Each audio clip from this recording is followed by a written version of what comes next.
Гар утас таблет, зөөврийн компьютерийн дэлгэцний гэрэл өдрийн цагт гэгээтэй үед тод харагдахаар гэрэл нь хангалттай тод байхаар хийгдсэн байдаг.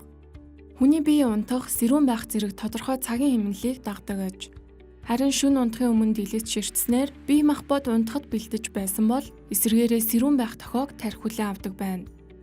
Тод гэрэл харснаар тархины мелатонин ялгаруулалт зогсдог ба мелатонин нь хүний биед унтах цаг болсныг сануулдаг гормон юм. Мөн олон цагаар дэлгэц ширтгэх нь нүд анивчих давтамжийг бууруулдаг ба улмаар нүд хуурайших сөрөг талтай юм. Хэрвээ та олон цагаар компьютер ширтдэг бол нэг цаг тутам нүдээ амраах, холын зүгт ширтэж, мөн нүдээ анивчих үйлдэлийг хийх хэрэгтэй юм. Мелатонин ялгаруулалт зогссоноор өлсөх мэдрэмжийг зохицуулдаг гормоны ялгаруулалтад мөн нөлөөлж, жин нэмэх эрсдэлд өртөх магадaltaй гэжээ.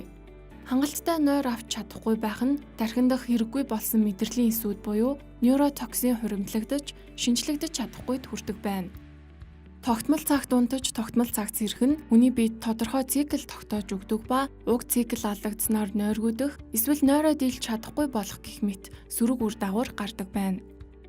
Хангалттай нойр авч чадахгүйд хүрэх нь сэтгэл гутрал дагуулж, мөн эрүүл мэндэд олон талаар сөрөг нөлөө учруулж болох ажээ. Мөн альваад төвлөрөх, анхаарал төвлөрүүлэх шаардлагатай байгаа үед ухаалаг утсаа холхон тавих нь зүйтэй юм. Учир нь ухаалаг утас ойрхон харагдах үед анхаарал төвлөрөх чадвар жирийн үеигтэй харьцуулахад буурдаг байна.